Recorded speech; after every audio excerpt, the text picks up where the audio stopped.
Madam President, France, starting with its highest authorities, has strongly condemned this carnage. Once again, a new proof of the kind of barbarism that has struck Syria over the past few years. While some have claimed that this was a strike against a warehouse of chemical substances belonging to terrorists, I want to just recall a number of facts, 3 of them. First of all, there was no fire, even though such a strike would have caused a fire, and the consequences would have been much more serious for the civilian population. Furthermore, this is an area where the Syrian army and air force are in fact operating, and in fact additional strikes were observed in the area of Idlib yesterday. Finally, the responsibility of the Syrian air force has already been mentioned for the use of chemical weapons 3 times at least, and irrefutably based on the conclusions of the joint investigative mechanism mandated by this council. The atrocities committed yesterday, which constitute crimes of war, are to be added to further suspicion of the use of chlorine at the end of last month, and multiple cases that have been reported over the past few months, in particular in Aleppo during December of 2016. These atrocities, Madam President, illustrate tragically the destructive folly of the Assad regime. How long are we going to sit here and pretend that actions in this chamber have no consequences? That vetoes have no bearing on the lives of innocent men, women and children? Russia has said that the opposition is responsible, that a regime airstrike struck an opposition depot for munitions. But we have seen nothing to suggest that any non-state actors in Syria have the sort of chemical weapons that would be consistent with the symptoms that we saw yesterday. Russia will say simply that we don't have enough information about the attack. And yet we have every indication that this was a sustained attack using aircraft over a number of hours. We see all the signs of an attack using a nerve agent capable of killing over 100 people and harming hundreds more. If that is not enough to demand action, what is?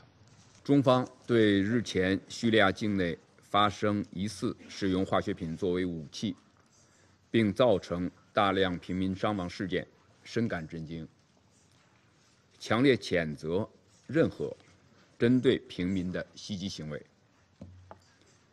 中方坚决反对任何国家、任何组织、任何人在任何情况下使用化学武器，这是我们的一贯立场，是不容曲解的一贯立场。叙利亚境内已多次发生使用化学品作为武器的事件，中方支持禁化物组织和联合国有关方面对叙境内发生的所有，我强调所有使用化学品作为武器事件进行全面、客观、公正调查，基于确凿证据，得出经得起历史和事实检验的结论。对使用化学武器的相关肇事者和责任方要绳之以法。叙利亚冲突已经进入第7年，已经造成大量无辜平民伤亡。中方对叙利亚人民遭受的苦难感同身受，呼吁叙利亚各方尽早结束冲突。政治解决是叙利亚问题的唯一出路。我们希望所有各方为政治解决创造条件，而不是制造困难。中方希望国际社会抓住叙利亚问题政治解决的难得契机，坚持政治解决的大方向，加大支持联合国的斡旋主渠道作用，支持德米斯托拉特使的工作，敦促叙利亚各方巩固停火，积累互信，在日内瓦和谈中坚持叙人主导、叙人所有的原则，推动叙利亚政治解决进程取得积极成果。反恐是叙利亚面临的重大紧迫问题，国际社会应加强协调、统一标准，坚决打击所有被安理会列明的恐怖组织。最后，我希望再次指出，英国代表在安理会这个庄严的场所公然歪曲别国的严正立场是不能容忍的。英国代表的逻辑完全站不住脚。我希望英国代表能够停止在化学武器这个具有国际共识的问题上滥用安理会达到他政治目的的做法，这不是符合叙利亚人民利益的做法。我希望今后英国代表不再这样做。谢谢主席女士。Your statements about China and Russia are unacceptable. This should not be repeated. We won't accept it. We won't hear it. We won't listen to it. You should account for answer for what Great Britain is doing in contributing to resolving the situation in Syria. Do you carry any kind of responsibility? Do you have a sense of responsibility? No, you don't. Everything is geared, everything is guided by the need to change regime change. Even this obsession with regime change is what hinders the work of the Security Council. You, in fact, are trying to have the Security Council give a cover of legitimacy to your illegitimate plans. Yesterday morning, we awoke to pictures, to children foaming at the mouth, suffering convulsions, being carried in the arms of desperate parents. We saw rows of lifeless bodies, some still in diapers, some with visible scars of a chemical weapons attack. Look at those pictures. We cannot close our eyes to those pictures. We cannot close our minds of the responsibility to act. We don't yet know everything about yesterday's attack, but there are many things we do know. We know that yesterday's attack bears all the hallmarks of the Assad regime's use of chemical weapons. We know that Assad had used these weapons against the Syrian people before. That was confirmed by this council's own independent team of investigators. We know that yesterday's attack was a new low, even for the barbaric Assad regime. Evidence reported from the scene indicates that Assad is now using even more lethal chemical agents than he did before. The gas that fell out of the sky yesterday was more deadly, leaving men, women, the elderly, and children gasping for their very last breath. And as first responders, doctors, and nurses rushed to help the victims, a second round of bombs rained down. They died in the same slow, horrendous manner as the civilians they were trying to save. We all also know this.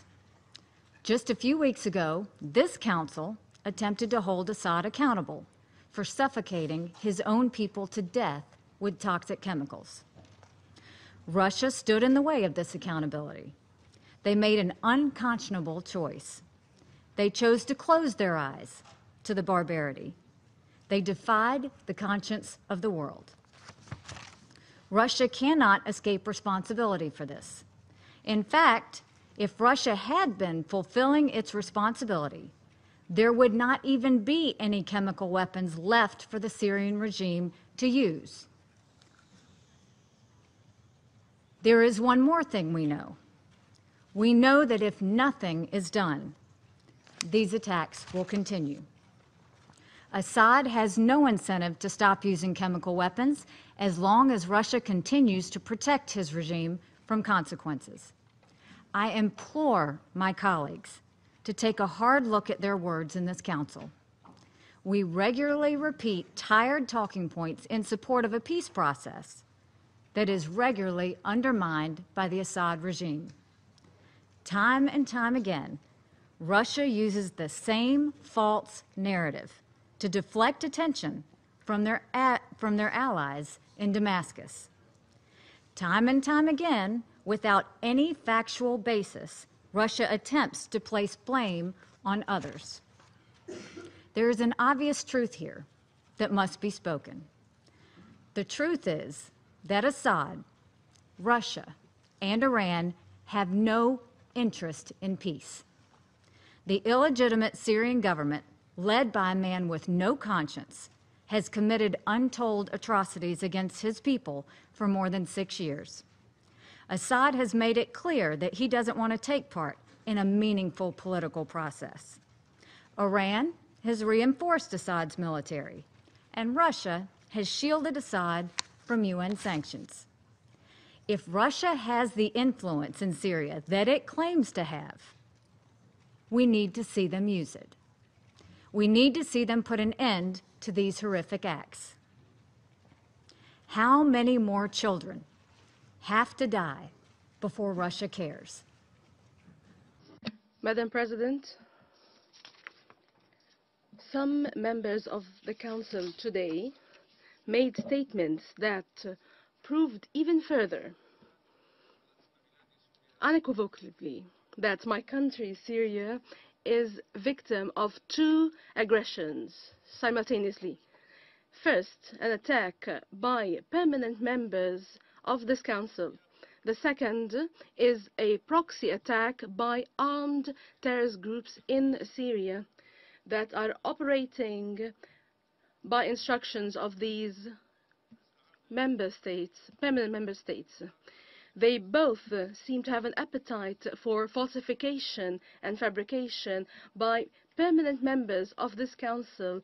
These are practices for more than 10 years in this Council. It started with a lie against Iraq when it comes to weapons of mass destruction in Iraq.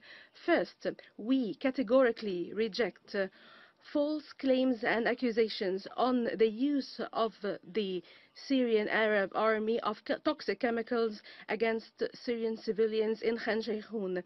These are used as human shields by the armed terrorist groups.